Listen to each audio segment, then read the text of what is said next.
Wednesday. Yeah, it's Wednesday, right? Feels like this day has lasted a long time, like good way, but it feels like it's lasted a long time. Joining me are doctors Mitch and Amy Kelly. Welcome. Hi, thank you so much for having us. Yeah. Share with everyone where you are located. We are in Richmond, Kentucky, and our office name is Sunset Chiropractic. Ooh, how did you pick that name? So we really have always been passionate about mental health. And just being able to look at the sunset at the end of the day, that is just an image of God's creation, and we just are thankful to be living every single day. Isn't that the truth? And praise God, he didn't leave it up to us to remember to put the sun up and down. Like some days I barely remember to brush my teeth. I can't imagine the responsibility of also handling the sunshine, oxygen in my lungs, and the list goes on. So what's going on in your practice? Like, how have you done such an amazing job as two brand new doctors raising a young family in a new environment? Like, everything is kind of new office space. Tell us. Definitely. Our two biggest things is really getting out in the community and going to businesses and shaking hands and meeting the people that have been building this city up, and just letting them know that we are here to be a part of that with them and helping it grow into this wonderful healing space. And the way we do that is through education. Doctor literally means, broken down, to teach.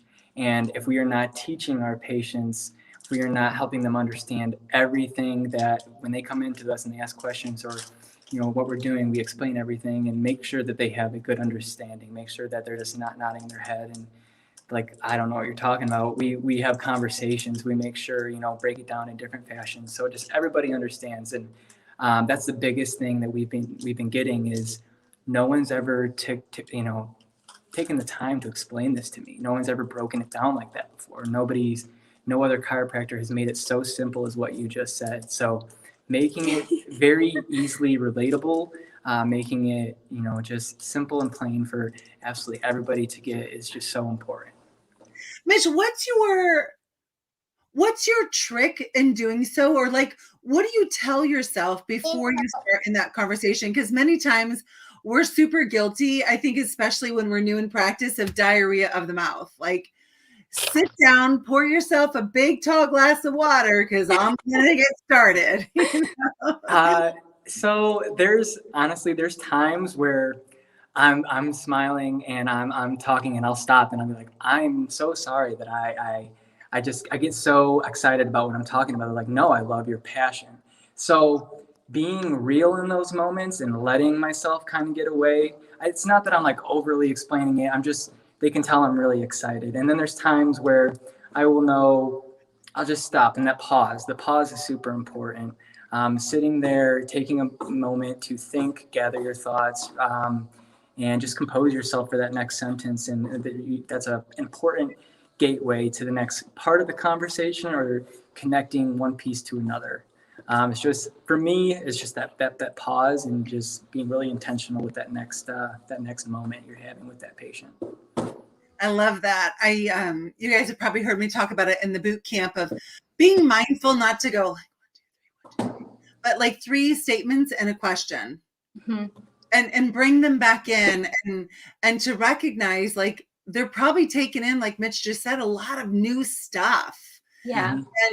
And one of the things as human that we don't like doing is insulting our raw intelligence, right? No one wants to look like they don't know. No one wants to look like they're stupid. And so if we go on and then to ask, like, does this make sense? Everyone's going to say yes, because we don't want to look stupid, right? But if we're present to what is, if we're present to their energy, and when they speak again, we listen, we do active listening, which is this. Everyone pay attention right here.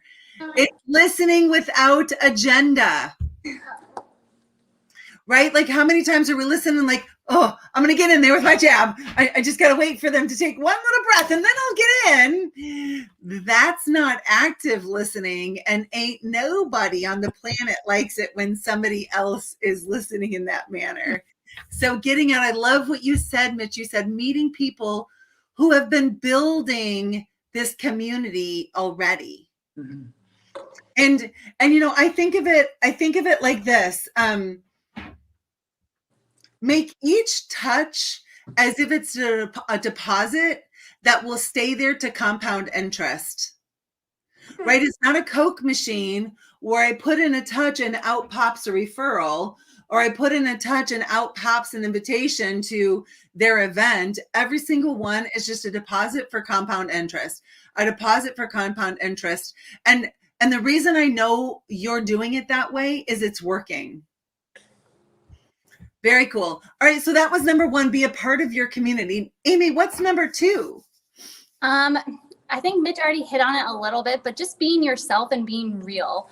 That's a huge thing. Just allowing yourself those raw moments where you can take that pause and just really gather yourself. People just want your authentic self, and if you're not allowing yourself to be authentic, then how are they going to be authentic with you?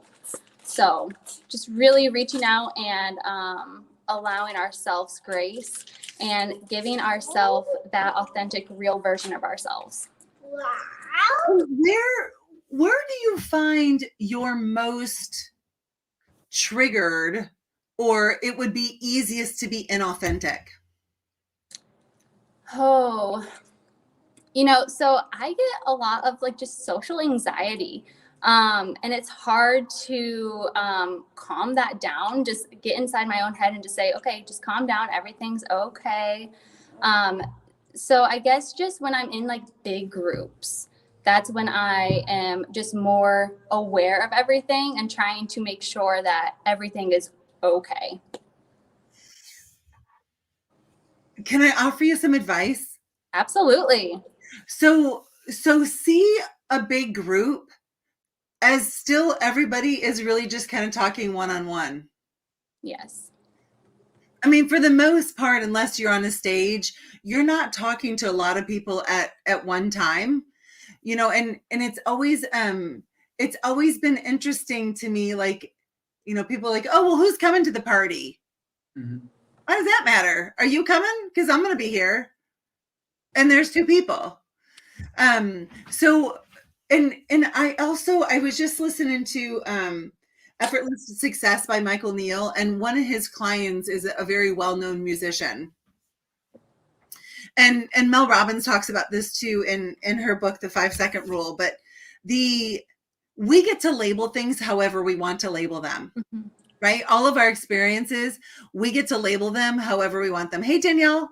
And so Michael Neal was asking the musician, like, what's it like before you go on stage? He's like, oh my gosh, like my hands get clammy and my heart starts to race. And, I do this like kind of tap thing. And Michael's like, so you get nervous? He's like, no, that's my setup.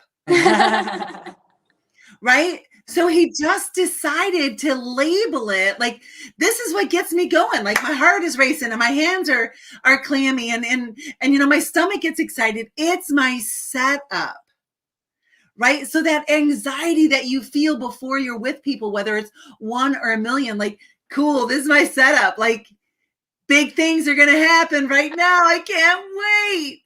Yes. Because this is the truth.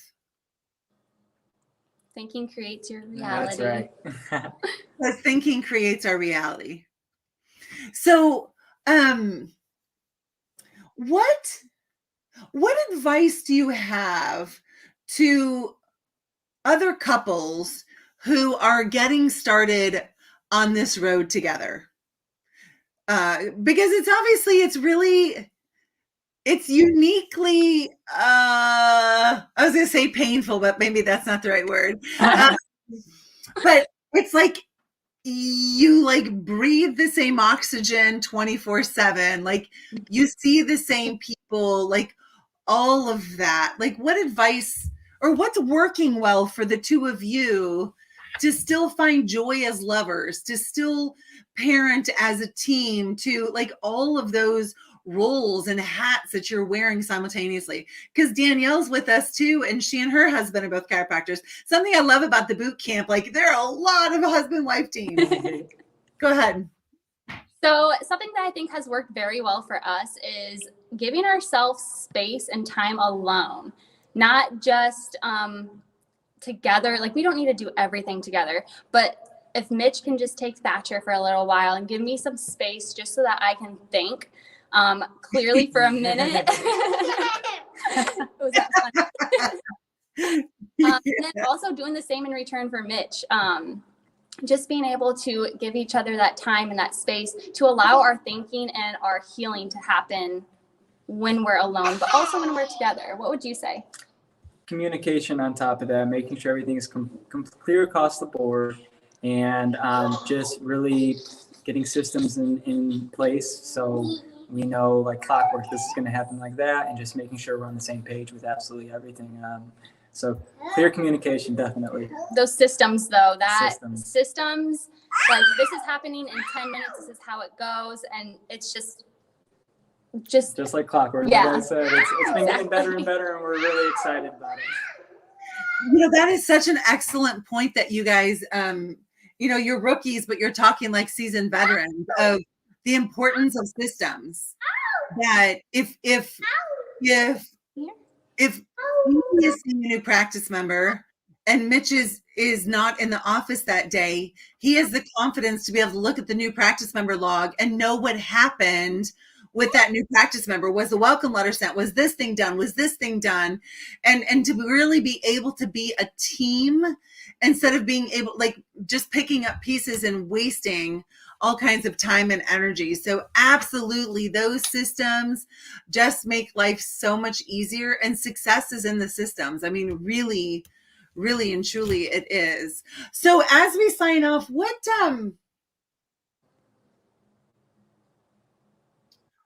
words of exhale do you want to share with everybody? I think that just knowing that there's still hope to continue on, and that giving yourself grace is huge. You can't just expect for everything to fall in place. You have to give yourself grace and time, and just know and trust the process. There's hope. Nice. Mitch, what about for you? Yeah, I think she put it, she put the nail on the head there. Just the grace is really important. That's like keeps popping in my mind, as well as giving yourself grace. And it is a process, and celebrate every little victory, because they compound, and keeps you going. It keeps you going, and they turn into bigger victories each time. So keep celebrating. I love that, Grace. I have a sticky right here that says, remember, everyone is doing the best they can given the thinking that appears real to them. Beautiful. Their thinking is totally different than our thinking. Mm-hmm. They're a new practice member, or a report of findings, or someone on the street, or even the person you sleep with. Like, our thinking is completely unique. And I mean, look how important grace is. It is by grace you are saved through faith, right? Like, right. Even our journey to heaven is on that grace superhighway, man. So if we can be given grace by God Almighty, we can certainly extend it to others. So thank you so much, you both. Thank you for having us. Thankful you're in the boot camp. If you're watching this,